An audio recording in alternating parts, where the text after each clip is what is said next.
Good morning everyone, and thank you for coming to this very important event. In the spirit of reconciliation, I would like to acknowledge the people of the Kulin Nation as the original inhabitants of this land and pay my respects to their elders past and present.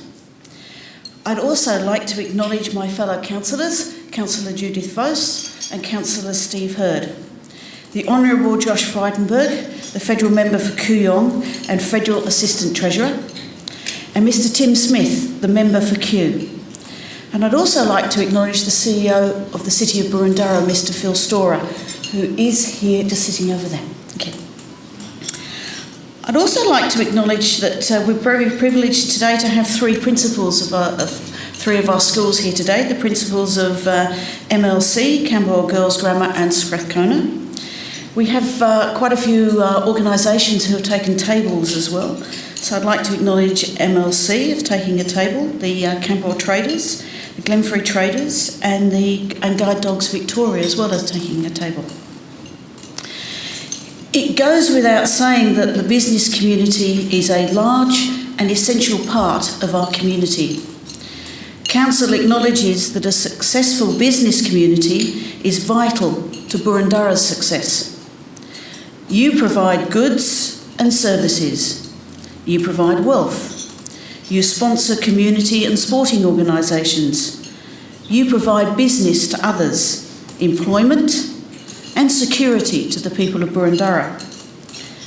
You make a large contribution to the livability and vibrancy of our city and our community's quality of life. We have more than 23,000 registered businesses in Boroondara. These businesses predominantly operate in the service sector and are small to medium enterprises. But we do host more than 45 well-known national and state head offices. And it was for that reason, for the large number of businesses and corporate headquarters that we have in Boroondara, that we decided to hold today's event. At Council, we recognise and value the important role that you play in maintaining the vibrancy of our economy. And as such, we have a dedicated team, our Economic Development Department, who are here to support you. We have a range of services, programs and initiatives to help your business thrive in our beautiful city.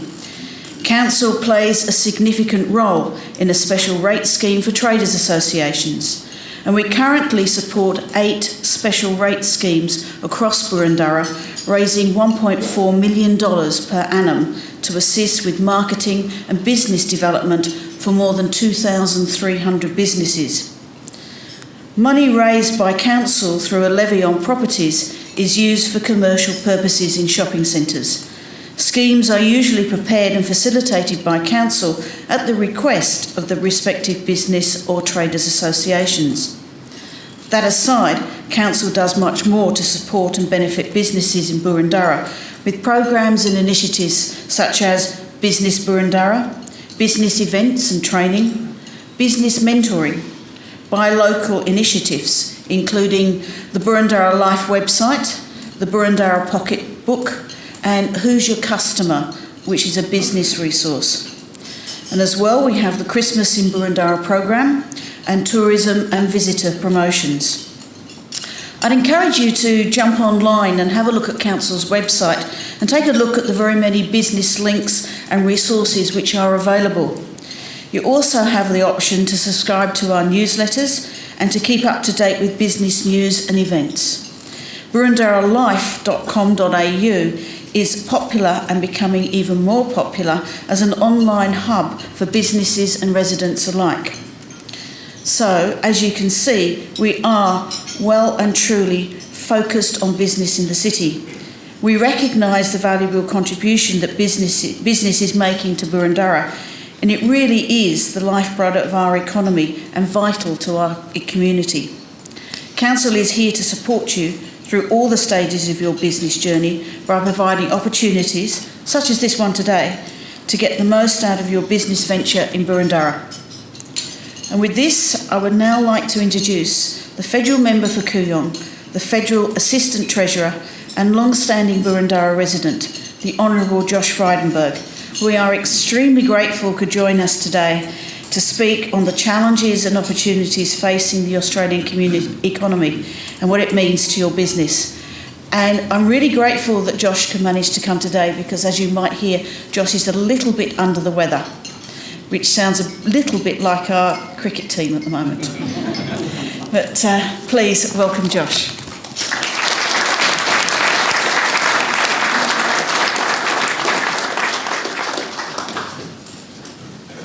Well, thanks very much, Coral. Yeah, I've been waking up in the middle of the night and in a cold sweat and shaking, and I thought this morning when I woke up I felt like death warmed up, but then I knew if I rang Coral and said I'm not coming to this morning's breakfast, I'd just be death, full stop. Coral, Judith, Steve, Philip Storer, my parliamentary colleague Tim Smith and John Pizzuto, everybody who's turned out today, great to see you and to hear that you're supporting Council's important initiative of outreach to the business community. For those of you who may not be aware, Boroondara Council is responsible for more than $2.5 billion worth of infrastructure assets.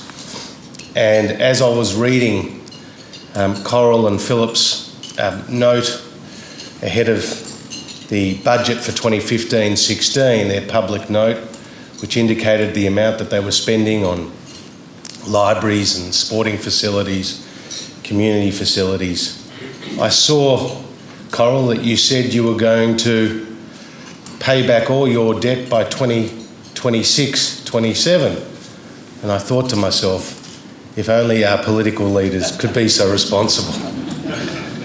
I thought today I'd give you a sense from Treasury and from the government's perspective of the international economy, because that is so topical given what's happening in Greece and China and how interrelated we are here in Australia. A bit about what our domestic priorities are with the budget, but also post-budget, and particularly this issue of tax reform, which everybody is focused on, particularly after Mike Baird's intervention on the GST. Touch on just national security, because when we think as a government of our responsibilities at the moment, there are two buckets. There's the economic security, and very much front of mind for us is national security. I'll just share some reflections with you there. And I just want to round off with an issue that I find people very interested in, because again, it will have a big impact on us here, is what's happening in the United States, both economically, but particularly with their election soon upon us. In terms of the global economy, I went to the World Economic Forum representing Australia earlier this year in Davos, Switzerland, which is sort of the greatest gathering of political and business leaders in the world. And I met with a man called Nouriel Roubini, who some of you may be familiar with. He was called Dr. Doom. He was the one person who predicted the GFC. He's a professor of economics in the United States. And I said to him, how do you see the global economy? And he says, I see the global economy as like an aeroplane running on one engine, and the one engine being the United States. Because if you look at the major economies, Europe, Japan, China, there has been a slowdown. Let's take Europe firstly. Quite clearly, what's happening in Greece is a social disaster. But you have to keep it in perspective. The Greek economy is actually smaller than the New South Wales economy.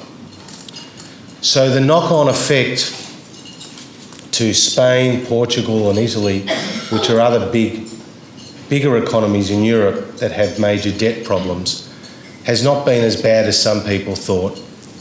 And while people are lining up for hours outside an ATM in Greece to get just $60 out of the ATM, and there is a real threat that Greece might pull out of the euro, the actual broader impact on Europe to so far has been somewhat contained. The bigger question that's being asked in Europe at the moment is what is the role of Germany? Because Germany is seen as the banker for Europe, and Chancellor Merkel is seen as someone who's a stabilising force, but she won't be there indefinitely. And we had a piece in the paper recently from a man called Joschka Fischer, who was the German foreign minister. And his title of his article was The Ugly German. And he was very afraid that the perception, not just in Greece, but in other parts of Europe, was here again, Germany dictating economic terms, debt terms on some of the smaller economies with really unpalatable knock-on effects. So Europe has about 1% economic growth, but people are worried about the social dislocation.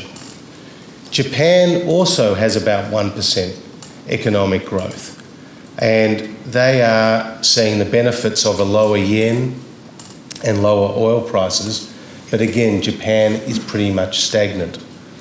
China, very interesting.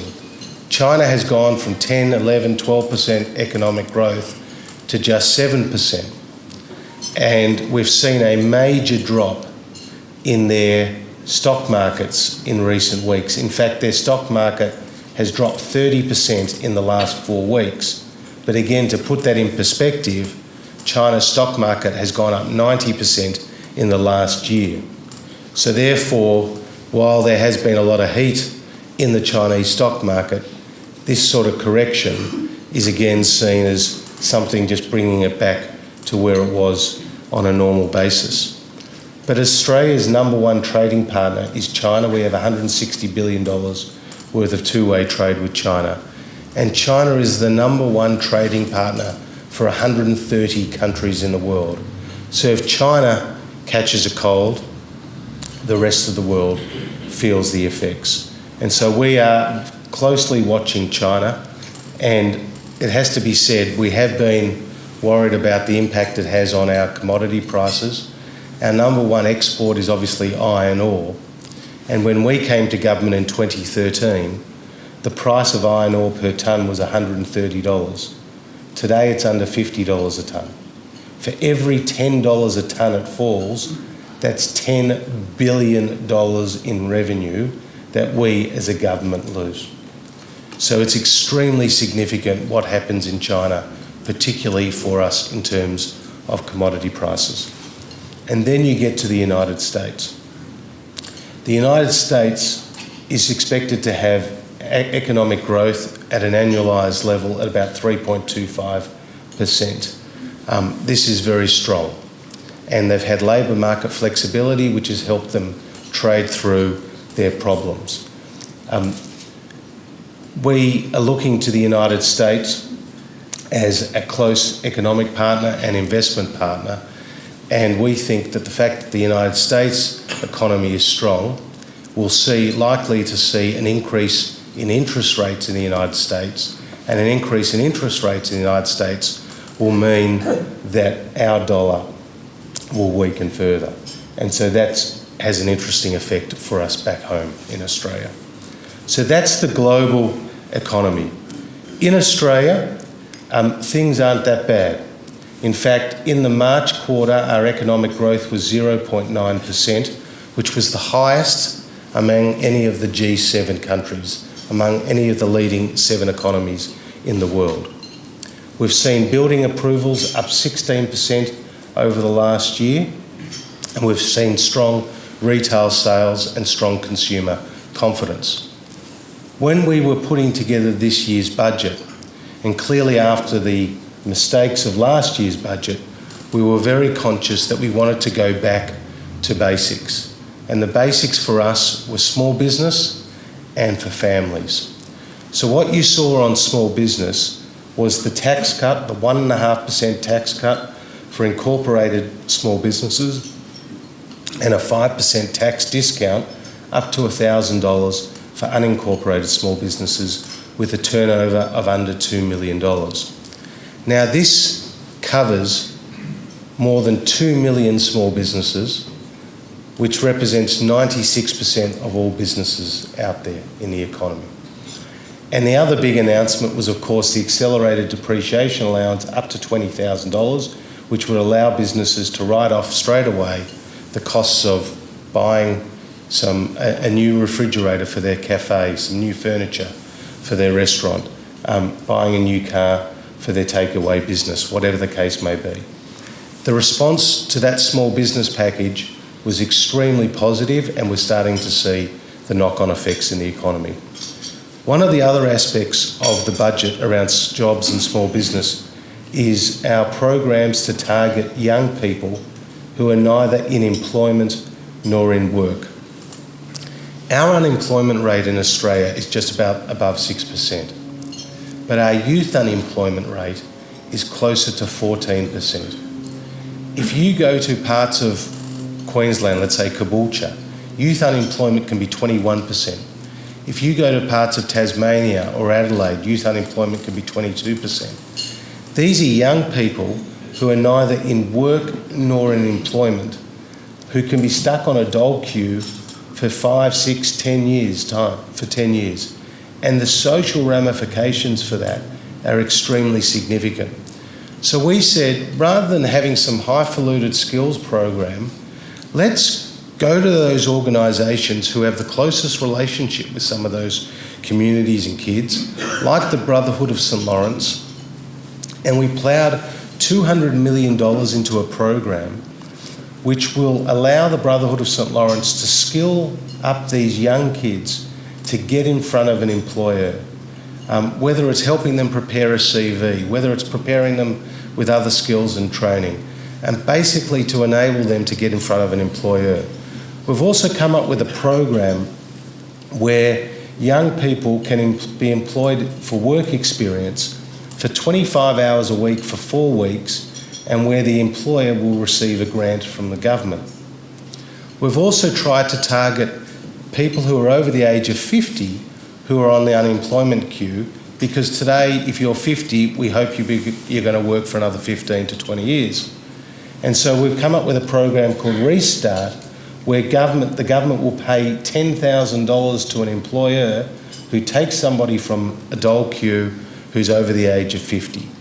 Programs like that have been extremely well received and are starting to generate some further job growth. There were many other things in the budget, which I'm happy obviously to talk about. What we did around childcare, the support for lower income families on a sliding scale, so the lower your income, the more support you got from the government. This is not about a welfare payment. This is all about workforce participation. If we can get more women into our workforce, indeed, if we can put Australia at the same level of where Canada is in terms of women in the workforce, that will be worth $25 billion a year to our economy. So we're very focused on workforce participation, and one of the key ways to do that is through the affordability and accessibility of childcare. We've also tackled some of the multinationals and their tax avoidance through a strengthening of the Tax Act, particularly what is called Part 4A, which is the anti-avoidance provision.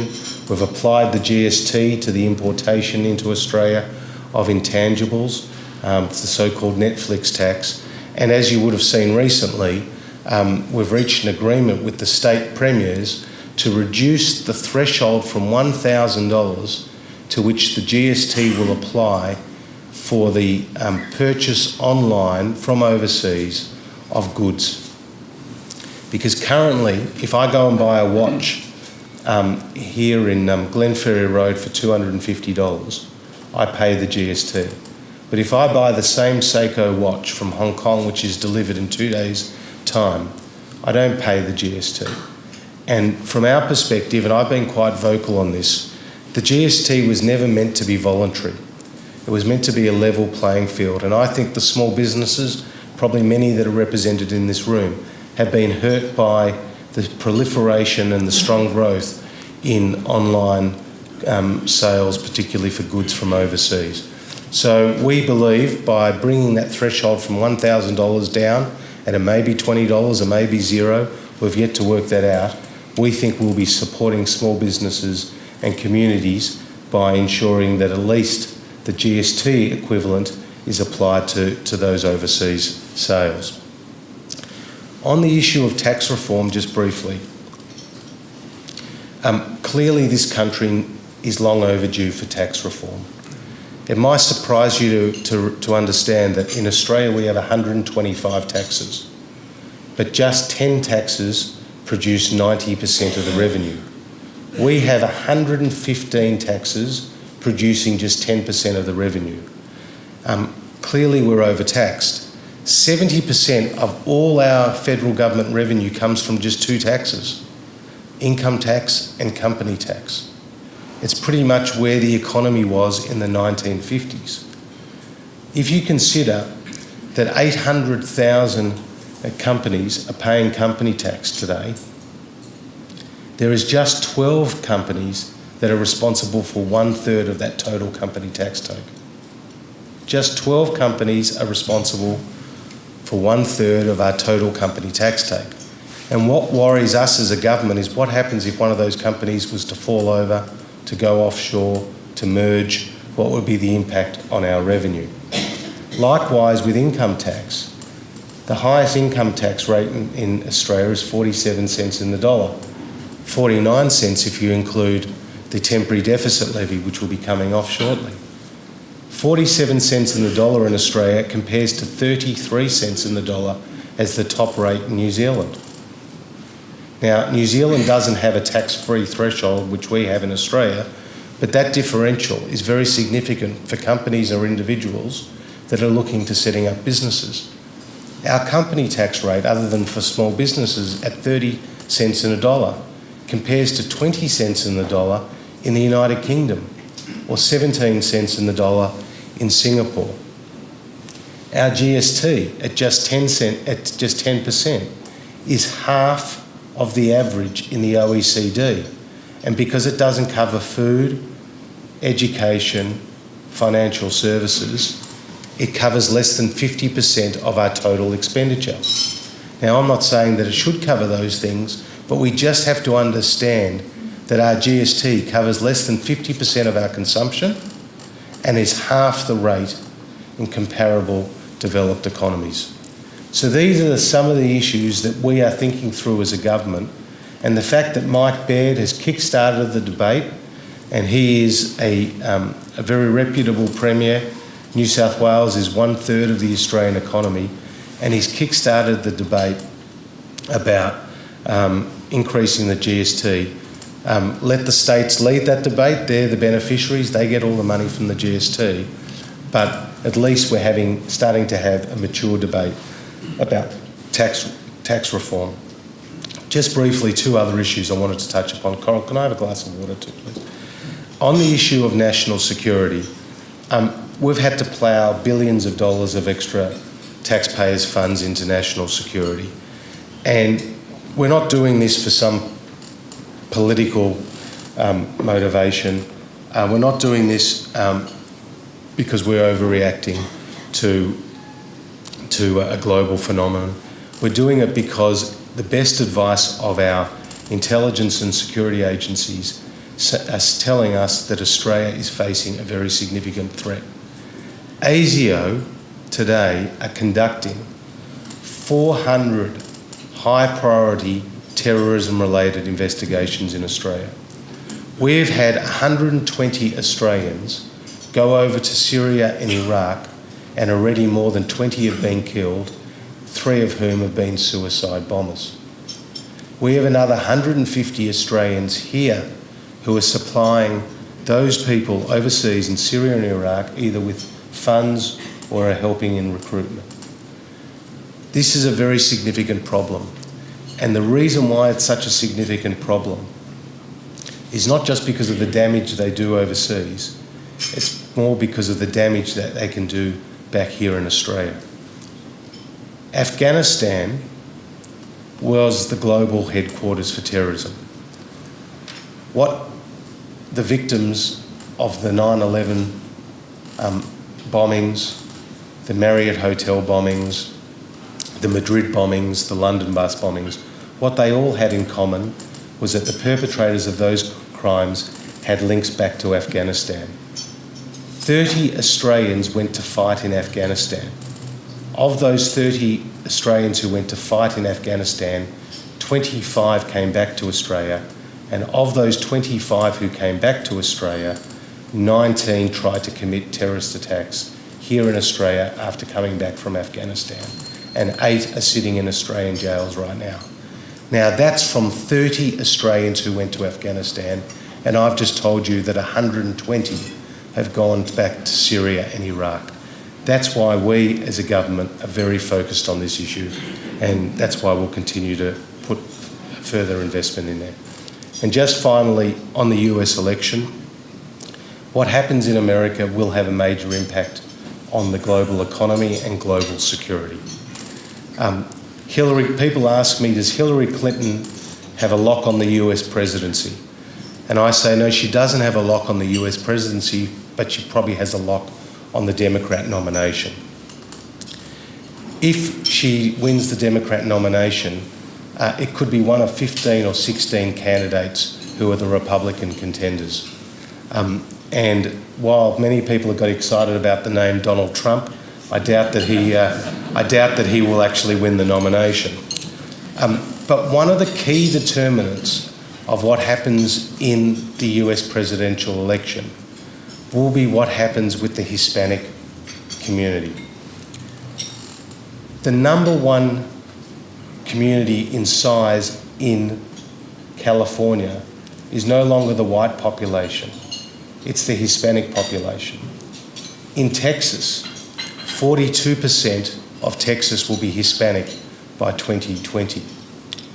Mitt Romney, who was the Republican candidate at the last election, only got 25% of the Hispanic vote. So if the Republicans are going to win this election, they will have to pay particular attention about how they appeal to that Hispanic grouping. And the one person who may have a strong resonance with that community will be Jeb Bush. Because Jeb Bush, as the governor of Florida, his wife is of Hispanic background and he's a fluent Spanish speaker. So all I say is watch that space, because while the Clintons and Hillary Clinton have the profile, have the fundraising and the like, the Republicans, who have very strong representation in both the House and in the Senate and have shown themselves to be quite adept campaigners, could put Jeb Bush out as their candidate. And given his strong links to the Hispanic community, that could have a major impact on the final election result. So Coral, thank you very much for inviting me here today. Thank you everyone for your business endeavours, your support of Boroondara, the fact whether it's in education, whether it's in the not-for-profit sector, or whether it's in small business. You do so much in your own communities, and I look forward to taking your questions. Thank you very much.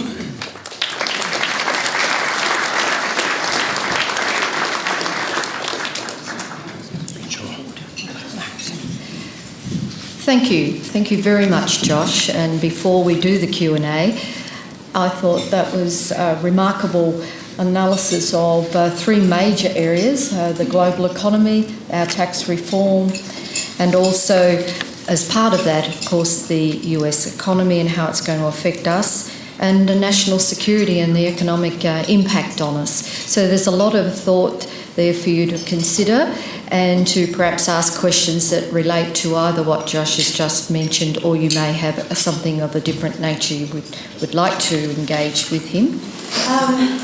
Now, if you can put your hands up, and there's lots of council staff will come around and see. My tag went up first. The question is about how is the spending on family violence, to prevent family violence, compared to the spending on national security? Well, I think it's a very good question to ask me about family violence, because it is an issue that has dominated recent discussions at COAG between the federal and the state leaders. I don't think you can compare what we're doing in terms of our spending priorities on national security with our spending priorities on family violence. They're 2 very different issues, and they're both extremely important.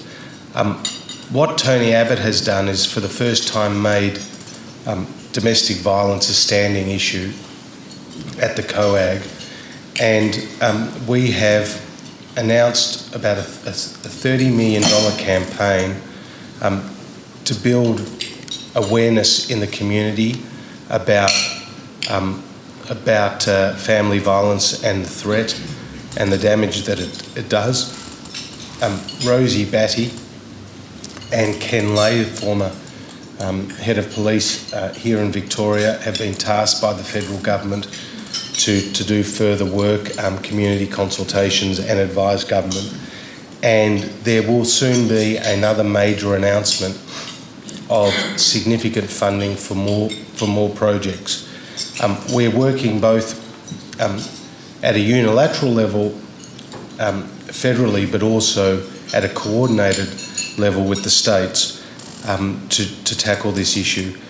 Two things. One is we've reached agreement with the states about trying to coordinate intervention orders to be able to stop somebody who has an intervention order out against them by a wife against a husband in one state, moving to another state, and then committing the same offence but not being held accountable.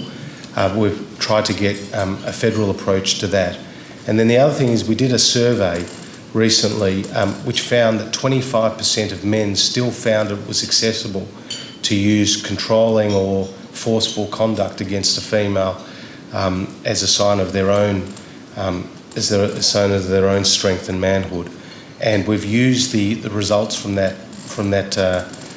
survey in some of our online materials and also in some of our public presentations. So millions of dollars are being poured in. There's a $30 million education awareness campaign. We've got Ken Lay and Rosie Batty on the case, and there'll be further announcements shortly. Josh, any other questions?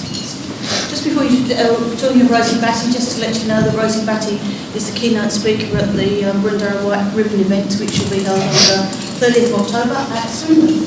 With the GST being applied now on $1, from what I understand, from international purchases when that is legislated, in the past particularly it was said that it was too expensive to collect. Well, I'm curious on that count, because whilst I've heard on the media that we'll collect it from the Amazons and etc., but they're the big ones. Now, I'm curious as to how the small businesses we may buy online for, they're not going to say, I'm going to pay Australian tax.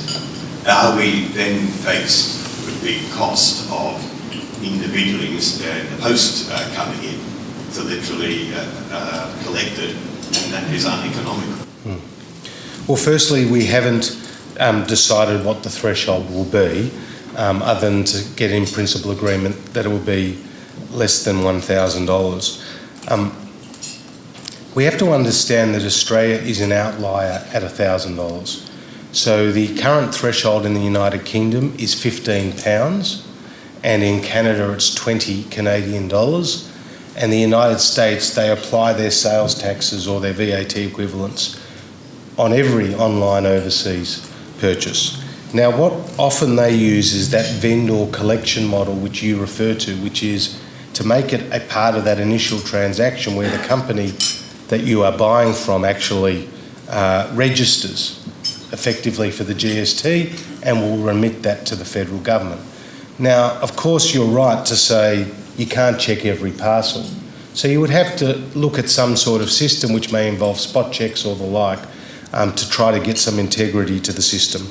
When the Productivity Commission looked at the compliance costs, that was back in 2011. Technology has changed dramatically since then.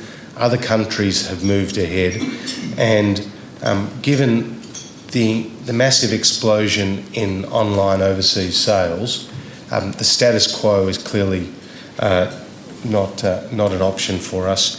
And if other countries have been able to reduce that threshold and be able to collect their GST, then Australia should be able to too. Josh, I know of course you've got a very strong interest in foreign affairs, and note your comments about our, of course, very strong trading relationship with China. I'd be interested in getting a comment from you about China's current and ongoing machinations in the South China Sea. I noticed that numerous world leaders have made some very strong comments. Barack Obama as the Chinese are throwing elbows. I think the leader of the Philippines came out recently and argued that China's current military build-up is akin to the build-up of Germany in the 1930s, which were incredibly strong comments. And so, as I say, I'd just like to get a brief comment from you on what China's doing in the South China Sea, and perhaps also a comment about whether or not our position is complicated by our incredibly strong trading relationship with China. Well, that's a good question. It's not just the South China Sea, it's also the East China Sea. So Japan and China are having disputes of what are called the Senkaku or the Diaoyu Islands, and that has led at some stage to Chinese fighter planes and Japanese planes potentially coming into conflict, also their naval vessels as well. Over the South China Sea, you've got Vietnam, the Philippines, Brunei and others who are also got competing territorial claims with China. From Australia's perspective, we say as a third party, we don't take sides in these arguments. These are not Australia's battles. What we do say is that they need to be resolved in accordance with international law. And that's why we don't like to see the threats of force or the use of force used. That being said, it can create significant destabilising impacts by the fact that these territorial claims are coming into conflict, and we have, encouraged all parties to come to the table and to resolve them. I think people have to understand that China, as a country of 1.2 billion people, with enormous economic growth, is going to be increasing its military strength commensurate with that economic growth. And that may bring it into conflict sometimes with other parts of the world. I'm a big supporter of the US being deeply engaged in our region as a stabiliser to create a sort of balance of power in our part of the world. America has about 70,000 troops and defence personnel that are based in Japan and Korea, and also in the Philippines and Singapore, and as you know, they have Marines rotating through Darwin here in Australia.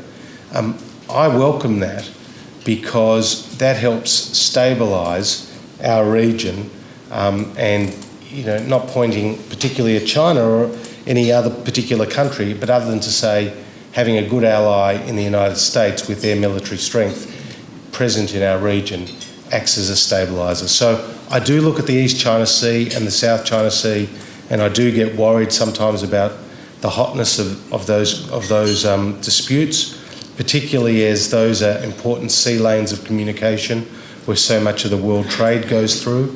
At the same time, I hope that all parties recognise that not only should international law prevail, but if there was any unilateral efforts to determine ownership of those islands, it could have significant detrimental effects for everyone. My question for you is with regards to the Fair Work Act and the flow-on effect to youth employment. Close to only 28% of young people under the age of 25 have a full-time job. And I'm worried about the push for the adult minimum wage to go down to age 20 and age 19. And when that happens, small business in particular will struggle to hire someone at that age rate when they could hire, say, a 40-year-old who's the same price. How do the federal government plan to tackle that? We're very conscious of that issue as well as the penalty rate issue, which I think is also affecting youth employment as well. I think they're sort of related. We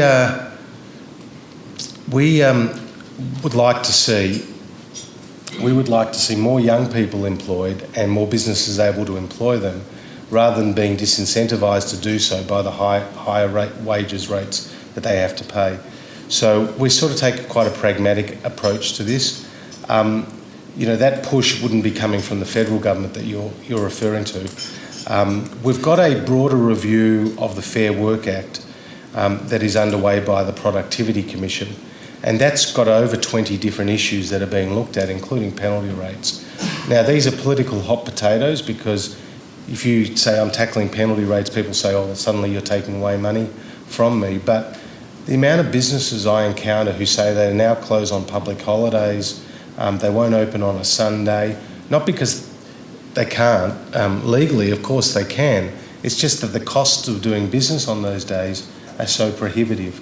And I think we have to be very conscious of all of that, and that's in all areas. That's in hospitality as well as in the resources sector and the like. I have CEOs of multi-billion-dollar resource companies coming to see me saying that their investments in Australia are at risk because of the industrial relations challenges that they face.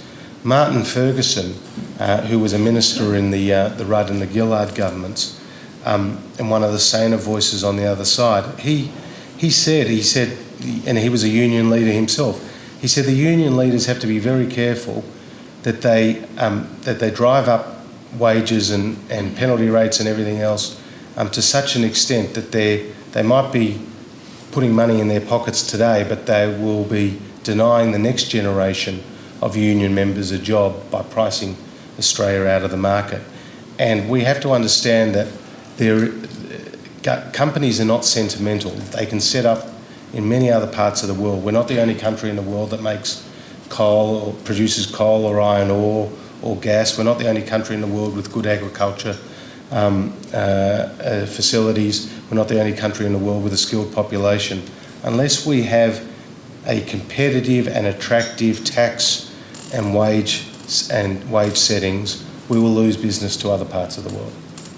I seem to remember that when the GST was first brought in, it was meant to replace a number of state taxes. I'm still wondering what those taxes that were replaced were. Nobody seems to be able to explain that to me. In the current discussions to raise the GST to 15% possibly, is your government putting any pressure on the states to rationalise and hopefully reduce some of those multiple state taxes, particularly on small business? Well, a couple of points. Firstly, there was the abolition of more than 30 state and federal taxes at the time of the GST, and that's a very important point. The second is we're not leading this debate. This debate is being led by the states, and dare I say it, there are Labor states that have joined with Mike Baird to actually call for a higher GST. And what was interesting about Mike Baird's comment about the GST was he linked it to increases in health spending, because he said there was a deficit in how much money is being provided for health spending over the next decade and how much will actually be needed for health spending given our ageing of our population. So he made that interesting link between health spending and the GST. But of course, any discussion about the GST would need to involve a look at what other taxes could be abolished. I've said publicly numerous times, payroll tax, I think as a state tax, is a disincentive to employ people. Why do you have to pay more in tax for hiring more people? It just sort of is counterintuitive. So you would need to look at a whole series of other taxes that you could potentially abolish if the GST was on the table. But let the states have this debate, let them push it forward, let them convince the public. They're the ones that would benefit. But clearly when you look around the world, our GST at 10% and covering less than 50% of consumption is out of sync with where a number of our partners are around the world. What would you say would be the three biggest opportunities for small business operators in the foreseeable future? Well, one thing I didn't talk about today, just because of time, but I think is very exciting, is trade opportunities. We're focused as a government on these 3 free trade agreements with Japan, China and Korea. and hopefully we can get a deal with India. You'd be surprised how beneficial they can be to small businesses. You see, 9 out of 10 businesses in Australia that are involved in innovation are small businesses. More than half the businesses that are involved in agriculture in Australia are actually small businesses. More than half the businesses that are involved in construction in Australia are small businesses. These are all areas where there's going to be huge opportunities to capitalise out of these free trade agreements. So I think trade is really important, as well as that services, not just in goods, but services in terms of our trading. 70% of the Australian economy is services, but only 17% of our exports. So I would say look at those opportunities in trade as a key one for the small businesses in this room. And then, if you ask me what are the dangers to small business, I think they are in tax, and I think they're also in industrial relations. And they're two areas where we are really focused on trying to help small business. Now with the small business tax cut, dare I say it, company tax at 28.5% for small businesses is now the lowest it's been in 50 years. The lowest it's been in 50 years. So we're making a good start. We're cutting red tape, which is also another burden for small business. And we've got this Productivity Commission going into workplace reform. I would like to thank you very much indeed for speaking today, especially when you certainly have been feeling under the weather. Thanks. And this will encourage you to come along to the farmers market. Thank you.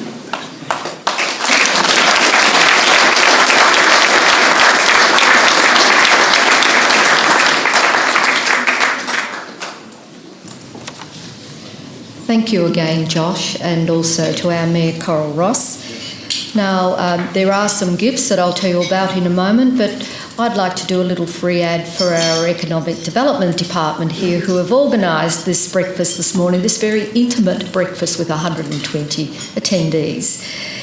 You would have received a pack when you came in with some information. Just to remind you that we also have our Business Boroondara network. We also have one-on-one free business mentoring. The Economic Department's very keen to assist you, and our manager Fiona Banks is over there with her whole team here today. So do make yourself known to them and perhaps engage with what you would like for your business. As it's already been mentioned by Coral, we've got a large contingency of local retailers and educational institutions here today, and that's really pleasing.